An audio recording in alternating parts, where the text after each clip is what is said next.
누구야? 저녁 8시 주방에서 된장찌개를 끓이던 남편의 휴대폰에 진동이 울렸어요. 순간적으로 제 시선을 휴대폰으로 향했고 저는 선명한 네 글자를 보고야 말았어요. 보고 싶다. 그 화면을 보지 않았더라면, 그랬다면 제 인생은 그때까지 그랬던 것처럼 평범하게 흘러갔을까요? 지금도 저는 가끔 그런 생각을 해요. 발신자는 가람이라고 적혀 있었죠. 아, 회사 후배야. 업무 관련된 거. 남편이 급하게 휴대폰을 뒤집으면서 제 눈을 피했어요. 15년을 같이 산 사람의 거짓말은 금세 알 수 있었습니다. 잠시 후 다시 울리는 진동음. 한 번, 두 번, 세 번. 그 순간 제 손이 먼저 움직였어요. 남편의 휴대폰을 향해 뻗어진 제 손을 보며 깨달았습니다. 아, 이제 모든 게 끝났구나. 내가 전화 받을까? 안 돼. 남편이 소리쳤어요. 너무 늦었어요. 저는 이미 결심했거든요. 그때는 몰랐어요. 이 작은 메시지 하나가 15년 결혼 생활을 송두리째 바꿔놓을 거라는 걸. 그리고 41살 평범한 아내가 선택하게 될 계획이 얼마나 잔혹할지를 말이에요. 여러분의 구독, 좋아요는 더 많은 사연을 만드는 힘이 됩니다. 안녕하세요. 저는 한서진입니다. 41살이에요. 수도권 외곽 오래된 아파트에서 남편과 단둘이 살고 있습니다. 세무사무소에서 10년째 격리 일을 하고 있어요. 숫자와 함께하는 시간이 길어서 그런지 작은 변화도 금세 눈에 들어오죠. 그날 저녁도 그랬습니다. 늦가을이었어요. 날씨가 쌀쌀해져서 코트를 입고 다니기 시작한 때였습니다. 회사에서 늦은 야근을 마치고 아파트 계단을 올라가는데 우리 집 현관문 앞에서부터 뭔가 달랐어요.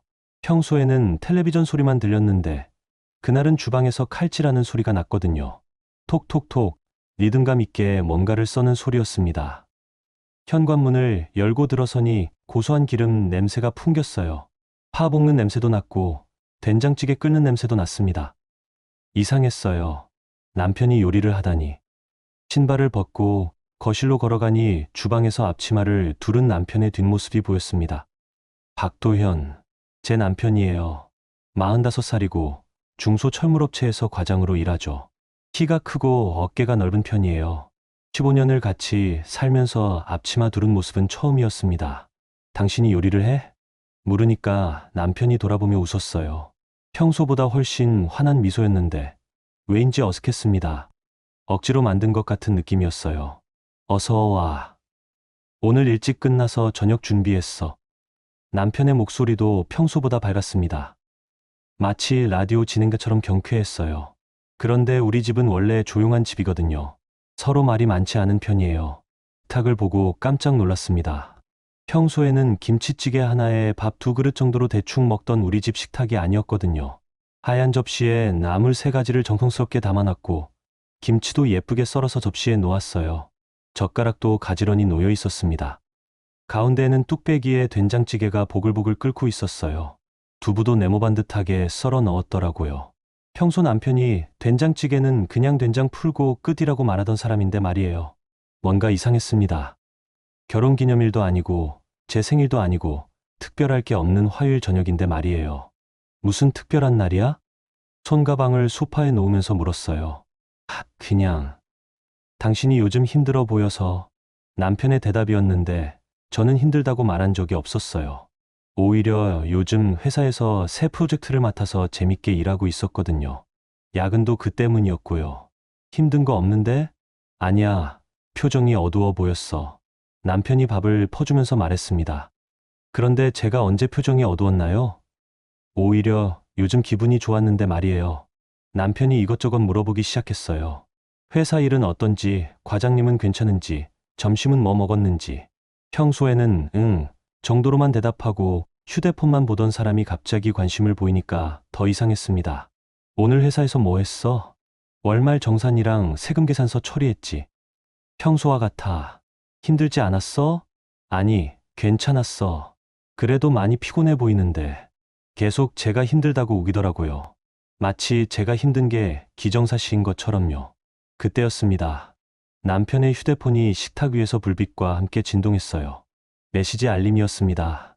화면이 환해지면서 미리 보기가 떴어요. 발신자 이름은 가람이었습니다. 한글로 쓰여 있었어요. 그리고 그 아래 짧은 문장이 보였습니다. 보고 싶다. 네 글자였어요. 하지만 그 네 글자가 제 가슴을 쿵 내려앉았습니다. 마치 누군가가 제 심장을 주먹으로 친 것 같았어요. 남편이 급하게 휴대폰을 뒤집었습니다. 그러면서 제 얼굴을 슬쩍 봤어요. 당황한 표정이었습니다. 눈동자가 흔들렸고 입술이 말라 보였어요. 손가락으로 화면을 만지작거리는 게 보였습니다. 누구야? 조용히 물었어요. 목소리가 평소보다 낮게 나왔습니다. 제 자신도 놀랄 정도로 차분했어요. 아, 회사 후배. 업무 관련된 거야. 남편이 대답했지만 업무 관련 메시지가 보고 싶다일까요? 더구나 저녁 7시 20분에요. 퇴근 시간이 훨씬 지났는데 말이에요. 저는 숟가락을 내려놓았습니다. 갑자기 밥맛이 사라졌거든요. 15년 동안 한 번도 의심해 본 적 없는 사람이었는데 그 순간 모든 게 다르게 보였어요. 남편이 오늘 유난히 다정했던 것도, 평소에 안 하던 요리를 한 것도, 계속 제가 힘들다고 말한 것도 다 이유가 있었던 거예요. 죄책감이었구나 하는 생각이 들었습니다. 밥 왜 안 먹어? 남편이 물었어요. 걱정하는 척했지만 눈빛은 불안해 보였습니다. 배가 별로 안 고파. 짧게 대답했어요. 사실 배가 고팠는데 갑자기 음식이 목으로 넘어가지 않을 것 같았거든요. 남편의 휴대폰이 또 진동했습니다. 이번에는 남편이 재빨리 집어들었어요. 화면을 보는 얼굴이 미묘하게 변했습니다. 당황하는 것 같기도 하고 뭔가 결정을 내리는 것 같기도 했어요. 화장실 좀 다녀올게. 남편이 일어서면서 휴대폰을 들고 갔습니다. 전화를 하려는 건지 메시지를 보내려는 건지 뻔했어요. 혼자 식탁에 앉아 있으니 정적이 흘렀습니다. 된장찌개는 여전히 보글보글 끓고 있었고 밥에서는 하얀 김이 올라왔어요. 정성스럽게 차린 저녁상인데 이제는 다 차갑게 느껴졌습니다. 저는 젓가락을 만지작거리면서 생각했어요. 가람이 누굴까? 어떤 사람일까? 나이는 몇 살일까? 예쁠까? 남편보다 어릴까? 화장실에서 남편의 목소리가 새어나왔습니다. 낮게 속삭이는 소리였는데 정확한 말은 못 들었지만 톤이 달랐어요. 저한테 하는 목소리와는 완전히 달랐습니다. 더 부드럽고 더 다정했어요. 그때 깨달았습니다. 지금까지 제가 지켜온 건 집이 아니라 착각이었다는 거요. 행복하다고 믿었던 15년이 사실은 혼자만의 생각이었을지도 모른다는 거요. 가슴 한편이 시려왔어요. 마치 찬바람이 불어오는 것 같았습니다. 남편이 화장실에서 나왔습니다. 평소보다 훨씬 밝은 표정이었어요. 거의 웃고 있다시피 했습니다. 미안, 급한 전화였어. 업무 관련? 다시 물었습니다. 이번에는 눈을 똑바로 보면서요. 응, 내일 회의 준비 때문에. 거짓말이었습니다. 남편의 눈동자가 흔들렸거든요. 15년을 같이 산 사람의 거짓말은 금세 알 수 있어요. 더구나 남편 회사는 내일이 수요일인데 무슨 회의를 저녁에 준비한다는 건지요. 저는 조용히 일어났습니다. 그리고 남편의 휴대폰을 향해 손을 뻗었어요. 확인하고 싶었거든요. 정말로 제가 생각하는 게 맞는지. 뭐 하는 거야? 남편이 깜짝 놀라며 휴대폰을 움켜잡았습니다. 그 반응으로 확신했어요. 제 직감이 틀리지 않았다는 거요. 아무것도. 저는 손을 거두었습니다. 그리고 설거지를 시작했어요. 찬물에 그릇을 담그면서 생각했습니다. 이제 어떻게 해야 할까요? 소리 지르고 따질까요? 울면서 매달릴까요? 모른 척하고 넘어갈까요? 아니었습니다. 저는 다른 길을 택했어요. 확실히 알고 싶었거든요. 의심이 아니라 확신을 원했습니다. 남편은 거실로 가서 텔레비전을 켰어요. 평소처럼 뉴스를 보기 시작했습니다. 아나운서가 경제 뉴스를 읽고 있었어요. 하지만 남편은 계속 휴대폰을 만지작거렸습니다. 화면을 켰다 껐다 하면서요. 저는 설거지를 마치고 남편 옆에 앉았습니다. 소파가 살짝 꺼지면서 남편이 저를 봤어요. 당신, 뭔가 말할 게 있지 않아? 남편이 텔레비전 소리를 줄이고 저를 똑바로 봤습니다. 잠깐 망설이는 것 같았어요. 입술을 한번 핥고 고개를 갸웃했습니다. 하지만 이내 고개를 저었어요. 없는데. 왜 그래? 그냥. 더 이상 묻지 않았습니다. 대신 마음속으로 다짐했어요. 기다리겠다고. 진실이 스스로 드러날 때까지요. 그날 밤 남편은 평소보다 일찍 잠들었습니다.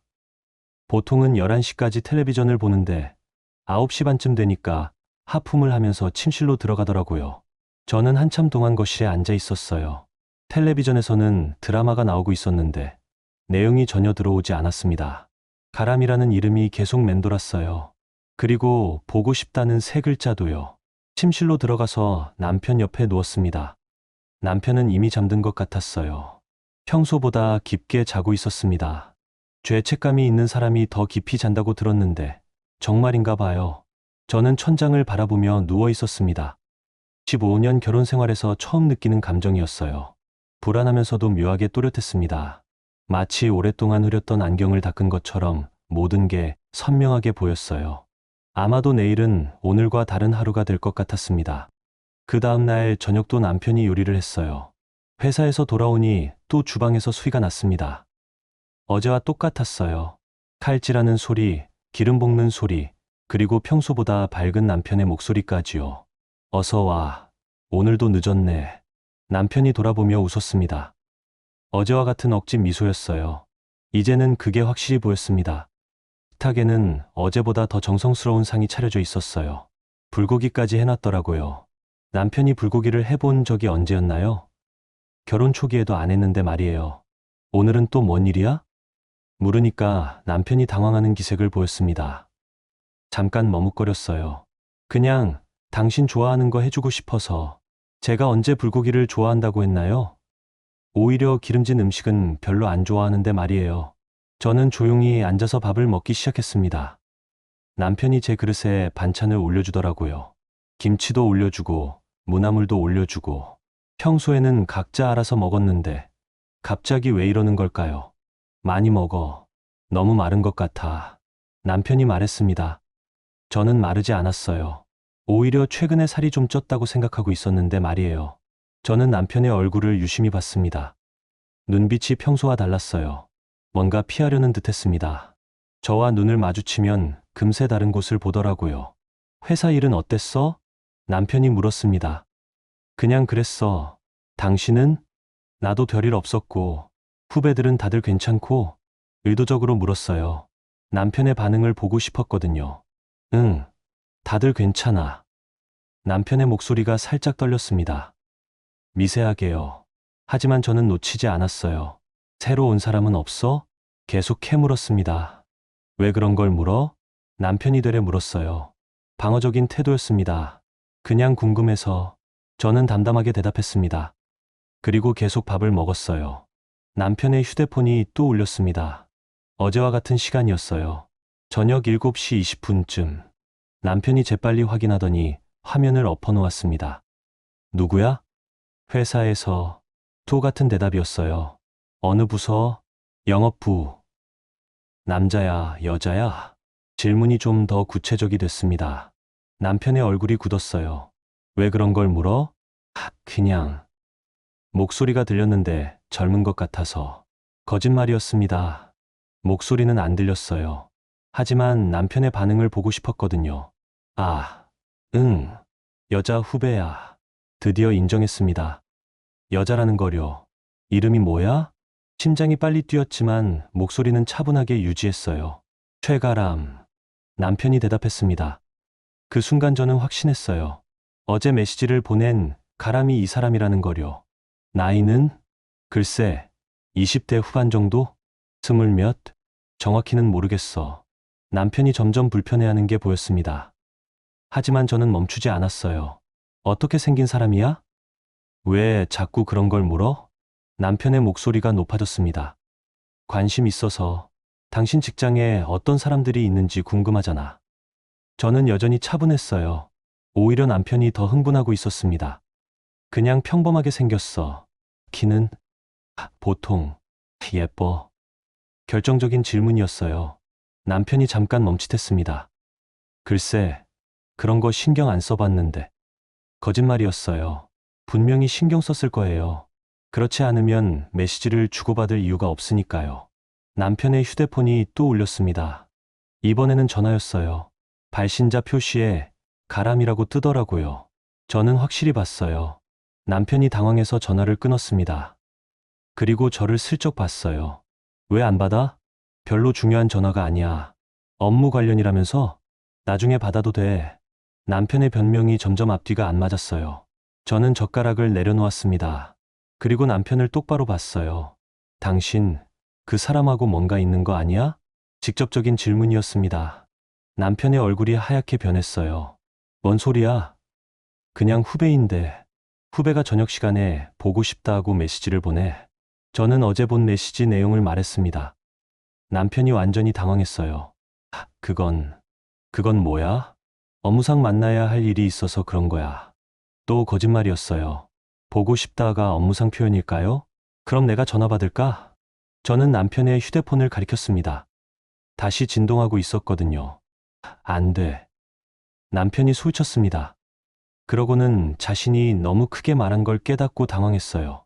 왜 안 돼? 그냥. 업무상 비밀이 있을 수도 있잖아. 말이 안 되는 변명이었어요.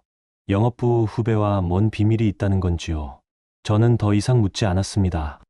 대신 천천히 일어났어요. 설거지 할게. 아니야, 내가 할게. 남편이 급하게 말했습니다. 뭔가 저를 달래려는 듯 했어요. 괜찮아. 저는 그릇들을 치우기 시작했습니다. 남편은 자리에 앉아서 휴대폰만 만지작거렸어요. 아마 그 가람이라는 사람한테 메시지를 보내고 있는 것 같았습니다. 설거지를 하면서 생각했어요. 이제 확실해졌습니다. 남편에게 다른 여자가 있다는 거요. 그것도 회사 후배라는 거요. 20대 후반이라고 했으니 30살도 안 됐겠네요. 저보다 10살 이상 어린 거예요. 그리고 예쁠 거예요. 남편이 부인했지만 분명 예쁠 거예요. 그릇을 닦으면서 손이 떨렸어요. 화가 나는 건지 슬픈 건지 잘 모르겠더라고요. 그냥 온몸이 차가워졌습니다. 남편이 거실에서 전화를 받는 소리가 들렸어요. 작은 목소리로 말하고 있었습니다. 응, 미안해. 지금 상황이 좀. 나중에 다시 전화할게. 알겠어. 조심히 들어가. 마지막 말이 제일 충격이었어요. 조심히 들어가라니. 연인들이 하는 말이잖아요. 전화가 끝나고 남편이 주방으로 왔습니다. 뭐 도와줄 거 없어? 다 끝났어. 저는 마지막 그릇을 닦고 있었어요. 그래도 미안해. 내가 해야 하는데. 괜찮다고. 남편이 제 뒤에 서서 뭔가 말하려고 하는 것 같았어요. 하지만 결국 아무 말도 하지 않았습니다. 저는 설거지를 마치고 거실로 갔어요. 텔레비전을 켜고 뉴스를 봤습니다. 하지만 내용이 하나도 들어오지 않았어요. 남편도 제 옆에 앉았습니다. 평소보다 거리를 두고요. 뭔가 어색한 분위기였어요. 내일 회사에서 회식이 있어. 남편이 갑자기 말했습니다. 그래? 좀 늦을 것 같아. 얼마나? 10시쯤? 거짓말인지 진짜인지 알 수 없었어요. 하지만 아마 거짓말일 거예요. 그 가람이라는 사람과 만날 약속이 있는 걸 수도 있고요. 알겠어. 더 이상 묻지 않았습니다. 이제 확신이 서니까 마음이 오히려 편해졌어요. 의심하는 것보다 확실히 아는 게 낫더라고요. 그날 밤도 남편은 일찍 잠들었어요. 저는 한참 동안 깨어 있었습니다. 최가람, 20대 후반, 남편 회사 영업부 후배. 이제 이름도 알고, 나이도 알고, 어디서 일하는지도 압니다. 하지만 아직 확실한 증거는 없어요. 메시지 하나와 수상한 전화 몇 통뿐이에요. 더 확실한 걸 알고 싶었어요. 그래야 결정을 내릴 수 있을 테니까요. 그 다음 날 저녁 남편이 말했던 회식 날이었어요. 오후 6시쯤 남편이 전화를 했습니다.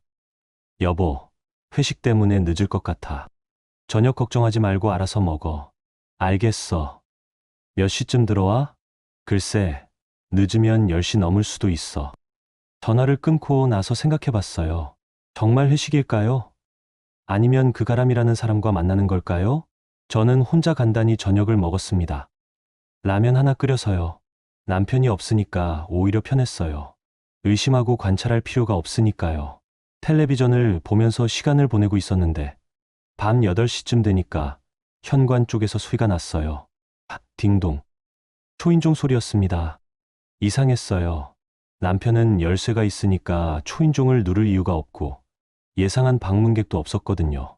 거실에서 현관 쪽을 보니 문 밖에 누군가 서 있는 게 보였어요. 그림자가 비쳤습니다. 여자 같았어요. 누구세요? 인터폰으로 물었습니다. 안녕하세요. 박 과장님 댁 맞나요? 젊은 여자 목소리였어요. 또렷하고 밝은 목소리였습니다. 박 과장. 남편을 말하는 거겠죠. 누구신데요? 회사 동료인데 잠깐 뵐 수 있을까요? 회사 동료라고 했지만 뭔가 이상했어요. 남편은 회식이라고 했는데 동료가 집에 찾아온다는 게 말이 안 되거든요. 저는 문을 열었습니다. 정확히 알고 싶었어요. 문 밖에 젊은 여자가 서 있었습니다. 키가 작고 마른 편이었어요. 얼굴은 예뻤습니다. 화장을 연하게 했는데도 피부가 좋아 보였어요. 나이는 정말 20대 후반 정도로 보였습니다. 그리고 손에는 하얀 케이크 상자를 들고 있었어요. 안녕하세요. 그 여자가 인사했습니다. 하지만 제 얼굴을 보더니 잠깐 당황하는 것 같았어요. 누구시라고요? 최가람이라고 합니다. 박 과장님 회사에서. 최가람. 바로 그 사람이었어요. 남편이 회식이라고 나갔는데요. 저는 차분하게 말했습니다. 가람의 얼굴이 순간 굳었어요. 뭔가 잘못됐다는 걸 깨달은 것 같았습니다. 아, 그게 회식이 일찍 끝나서요. 박 과장님이 케이크를 가져다 달라고 하셨는데 말이 앞뒤가 안 맞았어요. 회식이 일찍 끝났으면 남편이 집에 와야 하는데 왜 케이크를 가져다 달라고 하겠어요? 들어오세요. 저는 문을 활짝 열었습니다. 가람이 놀랐어요. 아, 아니에요. 그냥 전해드리고 가려고. 괜찮으니까 들어오세요. 남편 올 때까지 기다리시면 돼요. 강하게 권했어요. 아니, 사실 명령에 가까웠습니다. 가람은 어쩔 수 없다는 듯 현관으로 들어왔어요. 신발을 벗으면서 계속 불편해했습니다. 정말 괜찮을까요? 그냥 케이크만 두고 갈게요. 이미 들어오셨는데 뭐려. 차라도 한 잔 드세요. 저는 가람을 거실로 안내했습니다. 가람이 소파에 조심스럽게 앉았어요. 케이크 상자를 무릎 위에 올려놓고요. 뭐 드실래요? 물, 아니면 커피. 물이면 됩니다. 가람의 목소리가 작아졌어요. 처음보다 훨씬 긴장해 보였습니다. 저는 정수기에서 물을 받아왔어요. 일회용 종이컵에요. 집에 온 손님한테 종이컵을 주는 건 예의가 아니지만 이 사람은 손님이 아니었거든요. 고맙습니다. 가람이 컵을 받으면서 고개를 숙였어요. 제 눈을 제대로 보지 못하더라고요. 저는 가람 맞은편에 앉았습니다. 그리고 유심히 관찰했어요. 정말 예뻤어요. 남편이 부인했지만 누가 봐도 예쁜 사람이었습니다. 피부도 하얗고 눈도 크고 코도 오뚝했어요. 저보다 훨씬 어리고 예뻤습니다. 회사에서 뭐 하세요? 영업부에서 일합니다. 영업일이 힘들죠? 괜찮아요. 대답이 짧았어요. 불편해하는 게 역력했습니다. 남편하고는 어떻게 친해지셨어요? 핵심적인 질문이었어요. 가람의 얼굴이 더욱 굳었습니다. 그냥. 같은 회사라서요. 같은 부서예요? 아니요. 다른 부서인데 업무상 만날 일이 있어서. 거짓말 같았어요. 목소리가 떨렸거든요. 그때 현관문이 열리는 소리가 났어요. 남편이 들어온 거였습니다. 다녀왔습니다. 남편의 목소리였어요. 평소보다 밝은 목소리였는데 거실로 들어오더니 가람을 보고 완전히 얼어붙었습니다. 가람 씨? 남편이 놀란 목소리로 말했어요. 그리고 저를 봤습니다. 당황한 표정이었어요. 왜 여기에? 케이크 가져다 달라고 하셨잖아요. 가람이 작은 목소리로 대답했습니다. 그런데 이상했어요. 남편이 언제 케이크를 가져다 달라고 했나요? 아, 그래. 미안해. 남편이 어색하게 웃었습니다. 하지만 식은땀을 흘리고 있었어요. 저는 조용히 앉아서 두 사람을 번갈아 봤습니다. 둘 다 불편해하고 있었어요. 특히 남편은 거의 공황 상태였습니다. 회식은 어땠어? 저는 남편에게 물었습니다. 아, 응. 일찍 끝났어. 몇 시에? 8시쯤? 그럼 왜 지금 들어온 거죠? 8시에 끝났으면 1시간 전에 들어왔어야 하는데요. 그럼 어디 있었어? 1시간 동안? 남편이 머뭇거렸어요. 그냥. 바람 쐬고 왔어. 거짓말이었어요. 분명 가람과 함께 있었을 거예요. 가람 씨도 회식에 참석하셨어요? 저는 가람에게 물었습니다. 아니요. 저는 다른 부서라서. 그럼 어떻게 케이크를 가져다 달라고 했다는 건지요? 회식에도 참석 안 한 사람한테 그럼 어떻게 케이크 얘기를 들으셨어요? 가람이 대답하지 못했어요. 말문이 막힌 것 같았습니다. 남편이 끼어들었어요. 내가 회식 끝나고 전화했거든. 누구한테? 가람 씨한테. 왜? 케이크를 사다 달라고. 왜 갑자기 케이크를? 질문이 계속 이어졌어요. 남편의 대답은 점점 앞뒤가 안 맞았습니다. 그냥 당신이 좋아할 것 같아서. 제가 언제 케이크를 좋아한다고 했어요? 저는 케이크를 별로 좋아하지 않아요. 단 게 별로라서요. 남편이 모를 리 없는데요. 그냥. 남편이 말을 못 맞췄어요. 저는 가람이 들고 온 케이크 상자를 봤습니다.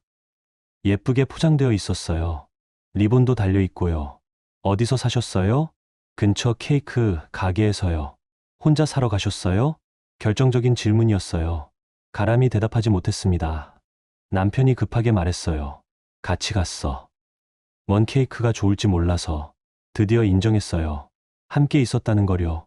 회식 끝나고 같이 케이크 사러 갔다는 얘기네요? 응. 둘이서? 응. 다른 사람들은 안 갔고? 남편이 대답하지 못했어요. 거짓말이 들통난 거예요.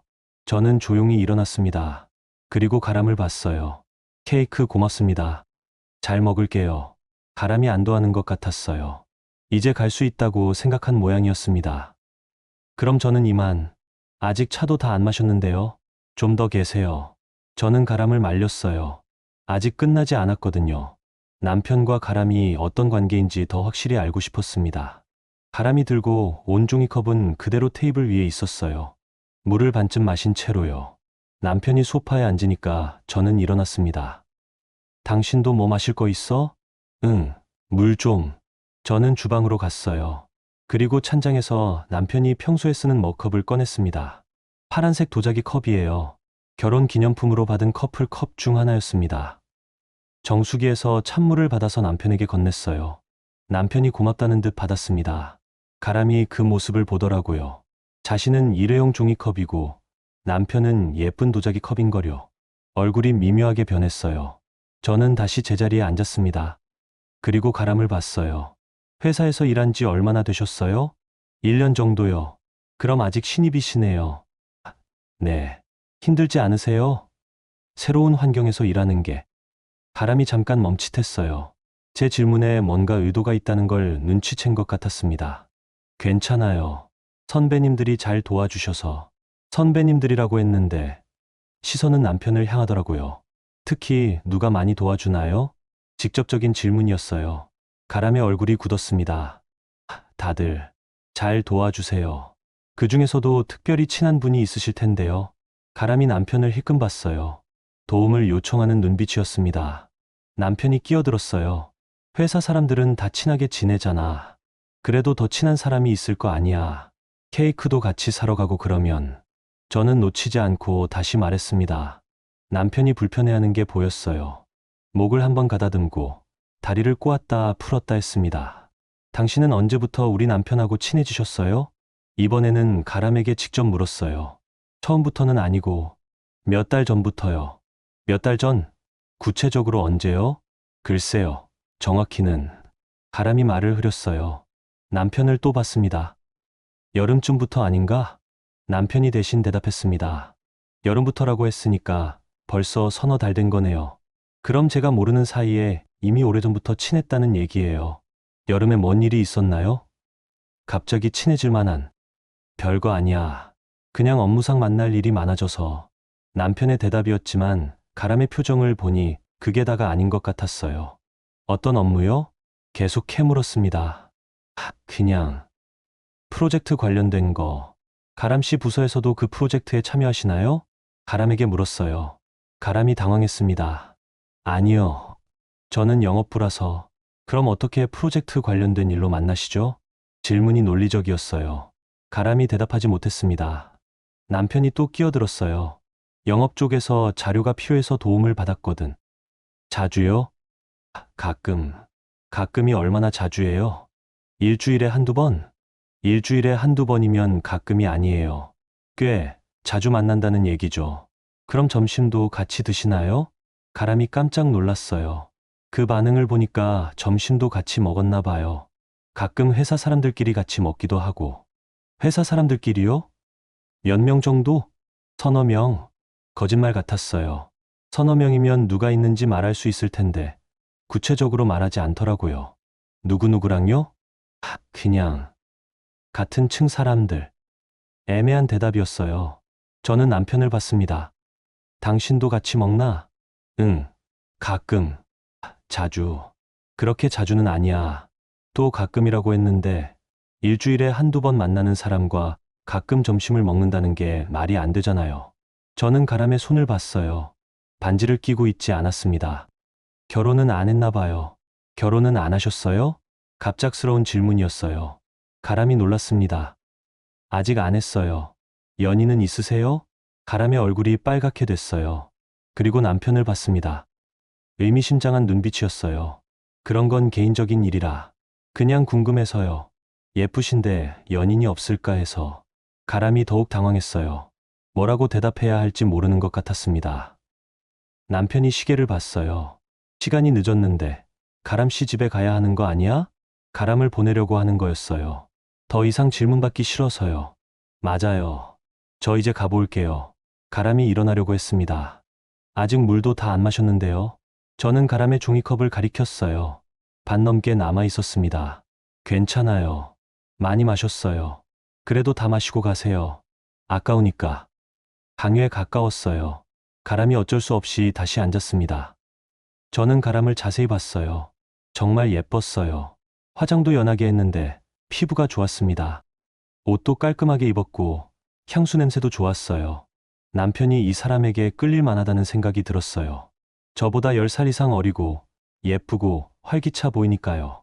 어디 사세요? 이 근처요. 혼자 사세요? 아니요. 룸메이트랑 같이. 집은 어떤 곳이에요? 오피스텔? 네. 가람이 점점 지치는 것 같았어요. 계속되는 질문에 피로해하고 있었습니다.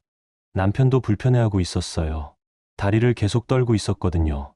가람 씨, 우리 남편한테 고마워해요? 결정적인 질문이었어요. 네. 회사에서 도움을 많이 받으시잖아요. 고마워하시냐고요. 가람이 남편을 봤어요. 그리고 다시 저를 봤습니다. 네. 많이 도와주셔서 고마워해요. 어떻게 고마워해요? 그냥 말로. 말로만요? 가람이 입술을 깨물었어요. 가끔 커피도 사드리고요. 자주요? 가끔. 또 가끔이었어요. 모든 게 가끔이라고 하네요. 비싼 커피예요? 아니요. 그냥 자판기 커피. 자판기 커피라고 했는데 남편이 살짝 인상을 찌푸렸어요. 거짓말인 것 같았습니다. 저는 남편을 봤어요. 당신 자판기 커피 안 마시잖아? 남편이 당황했어요. 맞아요. 남편은 자판기 커피를 싫어해요. 쓰다고 해서 안 마십니다. 그냥 마시게 돼. 언제부터? 요즘. 왜 갑자기? 남편이 대답하지 못했어요. 저는 가람을 다시 봤습니다. 정말 자판기 커피예요? 가람의 얼굴이 하얗게 변했어요. 아니면 가끔 카페에서도. 드디어 진실이 나왔어요. 카페에서 커피를 사준다는 거였어요. 어떤 카페요? 회사 앞에 있는. 둘이서만 가요? 가람이 대답하지 못했습니다. 저는 이제 확신했어요. 이 둘이 그냥 동료가 아니라는 거요.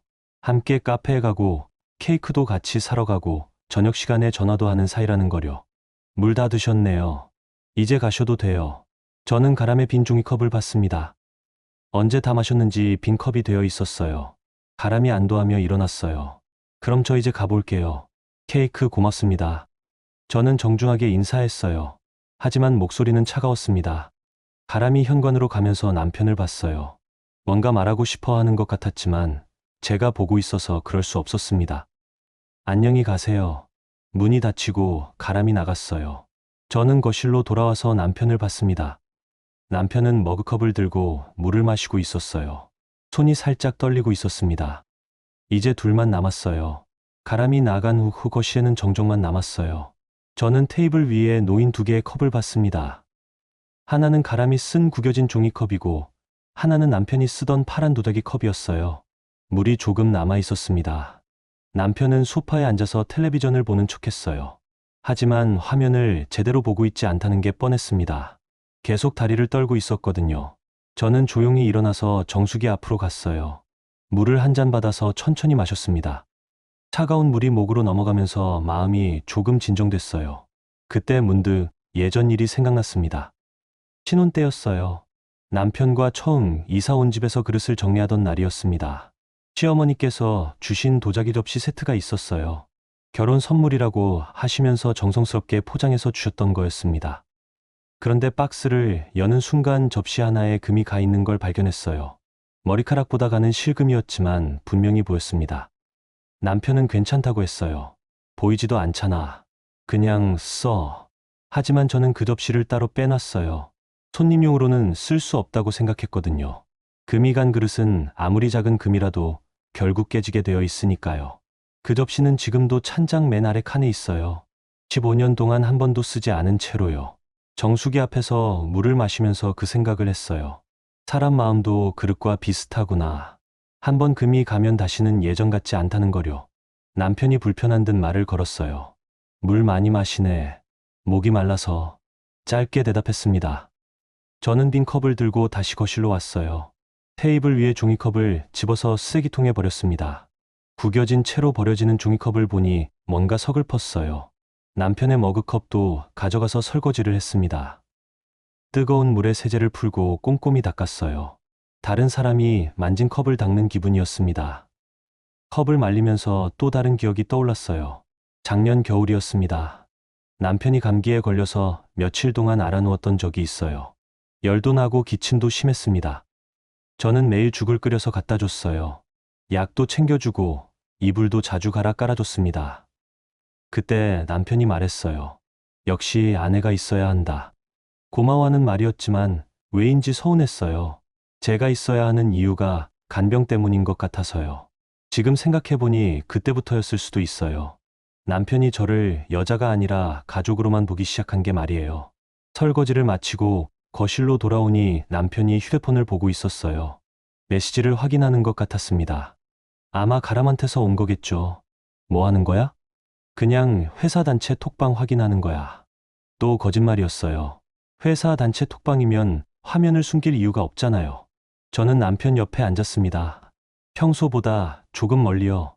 남편이 그걸 눈치챘는지 저를 슬쩍 봤어요. 오늘 그 친구 좀 이상하게 굴었네. 남편이 먼저 말을 꺼냈습니다. 가람을 그 친구라고 표현하더라고요. 이상하게? 응. 평소랑 달랐어. 어떻게 달랐는데? 그냥. 너무 긴장한 것 같았어. 당연히 긴장했겠죠. 불륜 상대의 집에 와서 아내와 마주 앉아 있었으니까요. 왜 긴장했을까? 글쎄, 처음 와봐서 그런가. 남편은 여전히 시치미를 떼고 있었어요. 저는 더 이상 묻지 않았습니다. 대신 텔레비전을 봤어요. 드라마가 나오고 있었는데 바람 피운 남편과 아내가 대화하는 장면이었습니다. 묘하게 우리 상황과 비슷했어요. 드라마 속 아내는 울면서 남편을 다그쳤는데 저는 그러고 싶지 않았습니다. 그렇게 처참해지고 싶지 않았어요. 남편이 채널을 돌렸어요. 아마 불편했겠죠. 일찍 자자. 남편이 말했습니다. 응. 저는 고개만 끄덕였어요. 남편이 먼저 침실로 들어갔습니다. 저는 조금 더 거실에 앉아 있었어요. 테이블 위에는 가람이 가져온 케이크 상자가 있었습니다. 리본이 예쁘게 달린 하얀 상자였어요. 저는 그 상자를 뜯어봤습니다. 안에는 딸기 케이크가 들어 있었어요. 작고 예쁜 케이크였습니다. 하트 모양으로 딸기가 올라가 있었어요. 이런 케이크를 좋아할 사람을 생각해보니 저는 아니었어요. 오히려 가람 같은 젊은 여자가 좋아할 만한 케이크였습니다. 혹시 가람이 고른 걸까요? 남편이 가람의 취향에 맞춰서 산 걸까요? 케이크를 다시 상자에 넣고 냉장고에 넣었어요. 먹지는 않을 거지만 버리기도 아까웠거든요. 침실로 들어가니 남편은 이미 잠든 척하고 있었어요. 하지만 숨소리가 깨어있는 사람의 숨소리였습니다. 저도 조용히 누웠어요. 남편과 거리를 두고요. 어둠 속에서 생각했습니다. 이제 어떻게 해야 할까요? 소리 지르고 울면서 매달릴까요? 아니면 모른 척하고 계속 살까요? 둘 다 싫었어요. 저에게는 다른 방법이 필요했습니다. 제가 선택할 수 있는, 제가 결정할 수 있는 방법이요. 그때 깨달았어요. 금이 간 그릇을 계속 쓸 수는 없다는 거요. 언젠가는 깨질 테니까요. 그렇다면 깨지기 전에 스스로 치워야겠다고 생각했습니다. 남편의 고른 숨소리가 들렸어요. 이제야 정말 잠든 것 같았습니다. 저는 잠들지 못했어요. 새벽까지 깨어서 생각했습니다. 내일부터는 모든 게 달라질 것 같았어요. 그 다음날 저녁 남편이 또 늦는다고 연락이 왔어요. 오늘도 회식이야. 늦을 것 같으니까 먼저 자. 이번에는 거짓말인지 진짜인지 확인할 생각도 없었어요. 어차피 중요한 게 아니었거든요. 저는 혼자 집에서 해야 할 일이 있었습니다. 남편이 나간 후 저는 거실 서랍을 열었어요. 맨 아래 칸에 평소에 잘 쓰지 않는 물건들을 넣어두는 곳이었습니다. 그 안에 작은 상자가 하나 있었어요. 가계부를 쓰려고 모아둔 영수증들이 들어있는 상자였습니다. 저는 꼼꼼한 편이라 큰 지출은 다 기록해두거든요. 상자를 꺼내서 거실 테이블에 놓았어요. 그리고 하나씩 꺼내기 시작했습니다. 최근 몇 달간의 영수증들이었어요. 남편이 카드로 결제한 것들을 제가 정리해둔 거였습니다. 처음에는 별다른 게 없었어요. 주유소, 편의점, 식당, 평범한 지출들이었습니다. 그런데 여름부터 이상한 지출들이 보이기 시작했어요. 카페벤에서 10,000원, 같은 날 또 카페벤에서 8,000원. 한 번에 10,000원이면 커피 2잔 값이에요. 남편이 혼자 커피를 2잔 마셨을까요? 더 찾아보니 카페 영수증이 더 있었어요. 스타벅스에서 12,000원, 할리스에서 9,000원. 모두 여름 이후의 것들이었습니다. 남편은 원래 카페를 자주 가지 않는 사람이에요. 집에서 믹스커피 타서 마시는 걸 좋아하거든요. 케이크집 영수증도 있었어요. 파리바게뜨에서 25,000원, 뚜레쥬르에서 30,000원. 어제 가람이 가져온 케이크와 비슷한 가격이었어요. 더 충격적인 건 꽃집 영수증이었습니다. 장미 한 다발에 30,000원. 꽃집 이름은 플라워 가든이었어요. 집 근처에 있는 꽃집이 아니었습니다. 남편 회사 근처였어요. 영수증을 더 뒤적거리니 또 다른 것들이 나왔어요. 액세서리 가게에서 100,000원, 화장품 가게에서 50,000원. 남편이 화장품을 살 이유가 있을까요? 저는 화장품을 잘 안 쓰는 편이라 남편도 알고 있는데요. 제일 충격적인 건 호텔 영수증이었어요. 그랜드 호텔 디너 뷔페 15만원. 날짜를 보니 지난주 토요일이었어요. 남편이 회사 야근이라고 했던 날이었습니다. 야근을 한다면서 호텔에서 디너 뷔페를 먹었다는 얘기였어요. 혼자서요? 5만원이면 2명이 먹을 만한 가격이에요. 저는 영수증들을 날짜 순으로 정리했어요. 그러니까 패턴이 보였습니다. 여름부터 시작된 카페 지출들, 점점 늘어나는 꽃과 선물들, 그리고 최근의 호텔 디너. 모든 게 가람과 친해졌다는 시기와 일치했어요. 저는 영수증들을 테이블에 가지런히 펼쳐놓았습니다. 마치 증거를 정리하는 수사관처럼요. 밤 10시가 넘어서 남편이 들어왔어요. 다녀왔습니다. 평소보다 조심스러운 목소리였어요. 거실로 들어온 남편이 테이블을 보더니 얼어붙었습니다. 영수증들이 하나하나 펼쳐져 있는 걸 봤거든요. 이게 뭐야? 남편이 물었어요. 당황한 목소리였습니다. 당신이 쓴 돈들. 저는 차분하게 대답했어요. 남편이 테이블에 가까이 와서 영수증들을 봤습니다. 얼굴이 점점 하얗게 변했어요. 이걸 왜 꺼내놨어? 확인하려고. 뭘? 당신이 어디서 누구랑 뭘 했는지. 남편이 입을 다물었어요. 변명할 말이 없었던 것 같습니다. 저는 영수증 하나를 집어들었어요. 카페벤에서 커피 2잔. 누구랑 마셨어? 남편이 대답하지 않았어요. 꽃집에서 장미 한 다발. 누구 주려고 샀어? 또 대답하지 않았어요. 호텔 디너 뷔페. 누구랑 갔어? 이번에도 침묵이었어요. 저는 영수증을 하나씩 들어올리며 날짜를 말했습니다. 7월 15일, 카페베네. 7월 23일, 스타벅스. 8월 5일, 꽃집. 8월 12일, 화장품 가게. 남편의 다리가 후들거렸어요. 9월 25일, 호텔 디너. 모두 누구와 함께였을까? 남편이 소파에 주저앉았어요. 더 이상 서 있을 수 없었던 것 같습니다. 미안해. 남편이 작은 목소리로 말했어요. 뭐가 미안한데? 모든 게 다 미안해. 구체적으로 말해봐. 남편이 고개를 들지 못했어요. 가람 씨랑 그런 사이야? 직접 물었어요. 남편이 고개를 끄덕였어요. 아주 작게요. 언제부터? 여름부터. 얼마나 심각해? 그냥 좋아하게 됐어. 좋아하게 됐다는 표현이 더 상처였어요. 일시적인 실수가 아니라 감정이 있다는 얘기였거든요. 저는 더 이상 묻지 않았어요. 궁금한 것도 없었고 들어야 할 말도 없었습니다. 대신 일어나서 안방으로 갔어요. 그리고 옷장에서 여행 가방을 꺼냈습니다. 옷들을 차근차근 개어서 넣었어요. 속옷, 양말, 화장품. 생활에 필요한 최소한의 것들만요. 남편이 뒤따라 들어왔어요. 뭐 하는 거야? 보면 아니야. 어디 가려고? 나가야지. 왜? 바보 같은 질문이었어요. 여기 있을 이유가 없으니까. 가방을 다 싸고 나서 서랍을 열었어요. 통장과 도장을 꺼내서 가방에 넣었습니다. 잠깐만, 얘기 좀 해보자. 남편이 말렸어요. 무슨 얘기? 이혼하자는 거야? 당신이 결정해. 저는 가방 지퍼를 올렸어요. 나는 가람 씨랑 끝낼게. 다시 잘해보자. 남편이 애원하는 목소리로 말했어요. 저는 고개를 저었어요. 늦었어.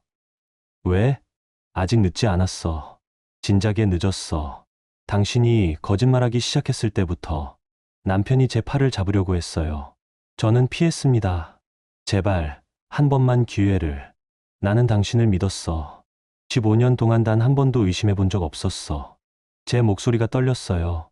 화가 나서가 아니라 서러워서였습니다. 그런데 당신은 몇 달 동안 나를 속였어. 매일매일. 남편이 울기 시작했어요. 정말 미안해. 정말 후회하고 있어. 후회는 하지 마. 당신이 선택한 거니까. 저는 가방을 들고 현관으로 향했어요.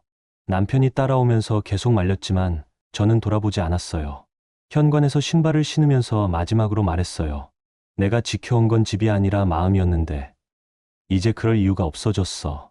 문을 열고 나가는 순간 남편의 흐느끼는 소리가 들렸어요. 하지만 저는 뒤를 돌아보지 않았습니다. 밤 공기가 차갑게 얼굴을 스쳤어요. 하지만 마음은 오히려 따뜻했습니다. 이제 진짜 제 인생이 시작되는 것 같았어요. 그날 밤 저는 근처 모텔에서 잤어요. 가방 하나 들고 나온 상황에서 갈 곳이 별로 없었거든요. 시어머니께 가기도 싫었고 친구들한테 민폐를 끼치고 싶지도 않았어요. 모텔 침대에 누워서 천장을 바라봤습니다. 15년 만에 혼자 자는 밤이었어요. 무서울 줄 알았는데 의외로 편했습니다. 휴대폰이 계속 울렸어요. 남편의 전화였습니다. 받지 않았어요. 문자도 여러 통 왔는데 읽지 않고 지웠습니다. 다음날 아침 일찍 교회에 갔어요. 아침 예배를 드리고 나서 상담실을 찾았습니다. 거기에 제 고향 친구 정수가 있었어요. 윤정수. 저와 같은 나이인 40살이에요. 고등학교 동창인데 몇 년 전부터 이 교회에서 상담 봉사를 하고 있었습니다.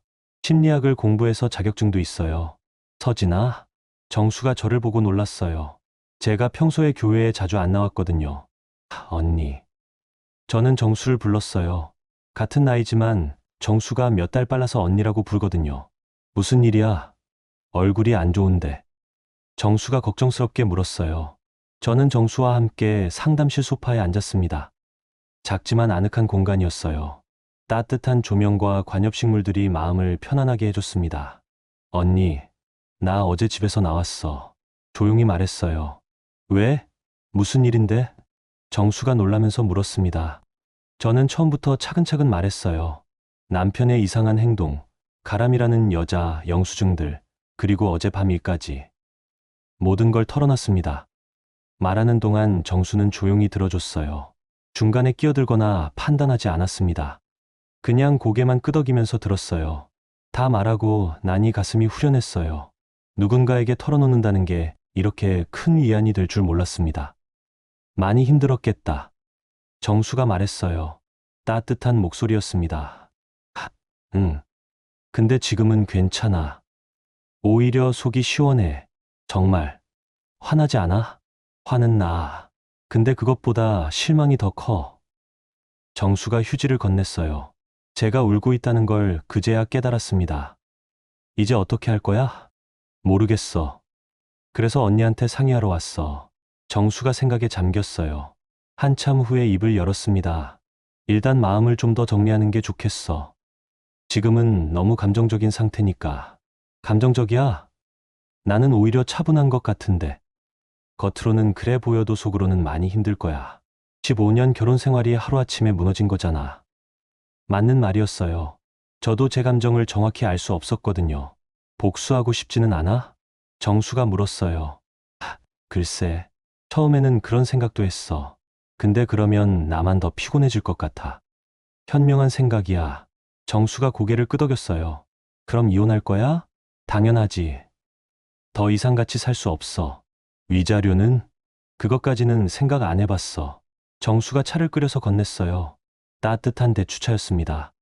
서진아, 내가 보기에는 너무 성급하게 결정하는 것 같아. 성급하다고? 응. 물론 남편이 잘못한 건 맞아. 근데 조금 더 냉정하게 생각해봐. 정수의 말이었어요. 뭘 더 냉정하게 생각해? 일단 경제적인 부분. 너 혼자 살아갈 수 있어? 생각해보니 그 부분은 제대로 고려하지 못했어요. 월급이 있으니까 괜찮지 않을까? 월급만으로 혼자 살기엔 빡빡할 거야. 전세금은 어떻게 하고? 맞았어요. 집의 전세금 대부분은 남편 명의였습니다. 그리고 이혼 절차도 만만하지 않아. 재산 분할, 위자료 문제 다 복잡해. 정수가 현실적인 얘기를 했어요. 그럼 어떻게 하라는 거야? 그냥 참고 살라는 거야? 그런 게 아니라 좀 더 계획적으로 접근하자는 거지. 정수가 찬찬히 설명했어요. 일단 변호사를 만나봐. 이혼 절차가 어떻게 되는지, 재산 분할은 어떻게 하는지 알아보고. 응. 그리고 당분간은 따로 살면서 생각할 시간을 가져. 감정이 정리되면 그때 최종 결정을 해도 늦지 않아. 합리적인 조언이었어요. 근데 언니, 나는 용서할 생각 없어. 절대로. 그건 내 마음이니까 존중해. 다만 용서하지 않는 것과 복수하는 건 다른 거야. 정수가 제 손을 잡았어요. 복수는 상대방을 망치는 게 아니라 자기를 망치는 거야. 특히 너 같은 사람한테는. 나 같은 사람? 착하고 순한 사람. 복수 같은 걸 하면 나중에 후회할 타입이야. 정수가 저를 잘 알고 있었어요. 그럼 뭘 어떻게 하라는 거야? 깔끔하게 정리해. 감정적으로 휘둘리지 말고 냉정하게 계산해서 받을 건 받고 끝내. 위자료 말하는 거야? 응. 큰 돈은 바라지 말고 당분간 생활할 수 있을 정도만 받아. 그리고 깔끔하게 헤어져. 정수의 조언이 마음에 와 닿았어요. 그런데 남편이 합의해 줄까? 지금 상황에서는 합의할 수밖에 없을 거야. 남편이 잘못한 게 명백하니까. 맞는 말이었어요. 증거도 충분했고요. 변호사비는 얼마나 들까? 그렇게 많이 들지 않을 거야. 합의이혼이면 더 싸고. 정수가 휴대폰을 꺼냈어요. 내가 아는 변호사 있어. 가정 전문이야. 연락처 줄까? 고마워, 언니. 정수가 명함을 주면서 말했어요. 그리고 서진아, 혼자 있지 마. 힘들면 언제든 연락해. 응. 당분간 우리 집에 있어도 돼. 아이들이 좋아할 거야. 정수에게는 중학생 딸이 둘 있었어요. 아니야, 민폐 끼치기 싫어. 원룸이라도 구해서 혼자 살 거야. 그럼 원룸 구하는 것도 도와줄게. 정수가 진심으로 걱정해주는 게 고마웠어요. 상담실을 나오면서 마음이 많이 정리됐습니다. 처음에는 분노와 배신감뿐이었는데, 이제 좀 더 냉정하게 생각할 수 있을 것 같았어요. 복수보다는 정리가 낫겠다는 생각이 들었습니다. 남편과 가람에게 상처받은 만큼 되돌려주고 싶은 마음도 있었지만, 그보다는 제 인생을 다시 시작하는 게 더 중요했어요. 교회에서 나오면서 남편에게 문자를 보냈습니다. 변호사 통해서 연락하겠습니다. 그 전까지는 연락하지 마세요. 짧고 명확한 문자였어요. 이제 정말로 새로운 시작이었습니다. 2달 후, 저는 작은 원룸에서 새벽을 맞고 있었어요. 20평도 안 되는 작은 공간이었지만 온전히 제 것이었습니다. 아파트 1층이라 햇빛이 잘 안 들어왔지만 조용하고 평온했어요. 창틀에는 작은 화분을 하나 놓았어요. 킨답소스라는 식물이었습니다. 정수가 집들이 선물로 가져다 준 거였어요.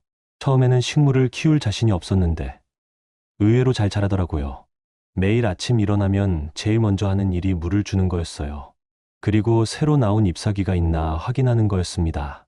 오늘도 작은 잎이 하나 돋아나 있었어요. 오늘도 잘 자랐네. 혼잣말을 하면서 웃었습니다. 이혼 절차는 생각보다 순조롭게 진행됐어요. 남편이 모든 잘못을 인정하고 합의에 응했거든요. 위자료도 제가 요구한 만큼 주기로 했고, 재산 분할도 법정 기준보다 더 받았어요. 변호사 선생님이 말하기를 남편이 죄책감이 많은 것 같다고 하더라고요. 아마 가람과의 관계도 끝났나 봐요. 더 이상 궁금하지도 않았지만요. 가장 다행인 건 시어머니께서 제 편을 들어주셨다는 거예요. 처음에는 참고 살아보라고 하실 줄 알았는데 오히려 화를 내셨어요. 아들한테요. 네가 잘못했으니 서진이가 떠나는 거다. 붙잡지도 마라. 시어머니의 말씀이었습니다. 그리고 저에게는 이렇게 말씀하셨어요. 고생 많았다. 이제 내 인생 살아라. 마지막에 용돈도 주셨어요. 받기 싫었지만 정성이니까 받으라고 하셔서 감사히 받았습니다. 작은 원룸이지만 나름대로 예쁘게 꾸몄어요.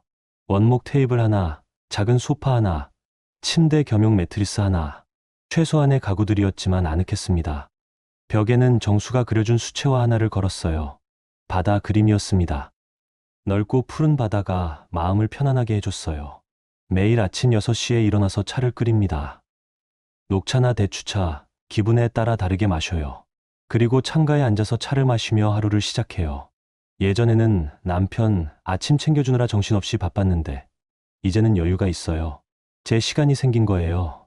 회사도 더 열심히 다니게 됐어요. 이제는 제 월급이 전부니까 소중했거든요.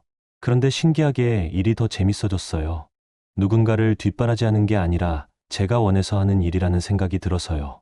과장님도 제 변화를 눈치채셨어요. 서진 씨, 요즘 표정이 좋아졌네. 그런 말씀을 하셨거든요. 저는 그냥 웃기만 했어요. 퇴근 후에는 가끔 정수를 만나거나 혼자 영화를 보러 가기도 해요. 처음에는 혼자 영화 보는 게 어색했는데 익숙해지니까 편했어요. 눈치 볼 사람도 없고 보고 싶은 영화만 보면 되니까요. 주말에는 집 정리를 하거나 근처 공원을 산책해요. 혼자 하는 산책이 이렇게 좋은 줄 몰랐어요. 어제는 아래층 할머니와 인사를 나눴어요. 계단에서 마주쳤는데 할머니가 먼저 말을 걸어주셨어요. 새로 이사 온 분이죠? 네. 안녕하세요. 혼자 사세요? 네. 그럼 가끔 반찬 나눠 먹어요. 할머니의 따뜻한 제안이었어요. 감사합니다. 요즘 얼굴이 참 좋아 보여요. 할머니가 웃으면서 말씀하셨어요. 제 얼굴이 좋아 보인다니. 스스로는 잘 몰랐는데 그런가 봐요. 거울을 보니 정말 예전과 달라진 게 느껴졌어요. 눈빛이 더 맑아진 것 같았고 입꼬리도 자연스럽게 올라가 있었어요. 15년 만에 찾은 제 얼굴이었습니다. 오늘 아침에도 차를 끓이고 창가에 앉았어요. 밖을 보니 동네 고양이가 담벼락 위를 걸어가고 있었습니다. 여유로운 걸음이었어요. 마치 세상에 무서울 게 없다는 듯이요. 저도 그런 기분이었어요. 더 이상 누구의 눈치를 보지 않아도 되고 누구를 위해 참지 않아도 돼요. 제가 원하는 대로 살면 되는 거예요. 물론 가끔 외로울 때도 있어요. 혼자 밥 먹을 때나 밤에 잠들기 전에요. 하지만 외로움보다 자유로움이 더 컸어요. 결혼 전 20대 시절의 자유로움과는 또 다른 거였어요. 그때는 미래에 대한 불안이 있었는데 지금은 그런 게 없어요. 제가 혼자서도 충분히 잘 살 수 있다는 걸 확인했거든요. 차를 다 마시고 회사 갈 준비를 했어요. 옷장에서 옷을 꺼내는데 예전보다 색깔이 밝은 옷들이 많아진 게 보였어요. 무의식적으로 밝은 색을 고르게 되더라고요. 오늘은 연보라색 블라우스를 입었어요. 남편은 제가 보라색 입는 걸 안 좋아했거든요. 촌스럽다고 했어요. 하지만 저는 보라색이 좋았어요. 거울 앞에서 머리를 단정하게 빗고 립밤을 발랐어요. 진한 화장은 안 하지만 기본적인 건 챙기게 됐어요. 가방을 들고 현관문을 나서는데 할머니가 계단을 올라오시더라고요. 어머, 출근하시는구나. 오늘도 예쁘네. 할머니가 웃으면서 말씀하셨어요. 감사합니다. 좋은 하루 되세요. 서진 씨도 좋은 하루 되세요. 할머니가 제 이름을 불러주셨어요. 며칠 전에 알려드렸거든요. 아파트를 나와 버스 정류장으로 걸어가면서 생각했어요. 이제 정말 새로운 삶이 시작됐구나. 그동안 많이 힘들었지만 그 과정을 거쳐서 지금의 제가 됐어요. 더 강해지고, 더 자유롭고, 더 행복한 제가요. 남편과 가람이 어떻게 살고 있는지는 모르겠어요. 알고 싶지도 않고요. 그건 제 인생과 상관없는 일이니까요. 중요한 건 제가 행복하다는 거예요. 버스가 왔어요. 창가 자리에 앉아서 창밖을 봤습니다. 아침 햇살이 따스하게 비치고 있었어요. 오늘도 좋은 하루가 될 것 같았습니다. 흔들렸던 마음은 이제 단단해졌고 앞으로 걸어갈 길이 환하게 열려 있었어요. 인생은 언제든 다시 시작할 수 있다는 걸 배웠습니다. 41살, 늦지 않았어요. 여러분, 서진의 이야기는 어떠셨나요? 때로는 인생에서 예상치 못한 배신과 상처를 받을 수 있지만 그 순간이 끝이 아니라는 걸 서진이 보여주었어요. 중요한 건 어떻게 대응하느냐입니다. 복수보다는 자신의 행복을 선택하고 당당하게 새로운 시작을 만들어가는 용기 말이에요. 나이는 숫자일 뿐 언제든 우리는 다시 시작할 수 있습니다. 오늘 영상이 작은 위로가 되셨다면 지금 구독 눌러보세요. 매일매일 더 재미있고 감동적인 이야기가 찾아옵니다. 댓글로 여러분의 이야기도 들려주시고 오늘도 행복한 하루 되세요.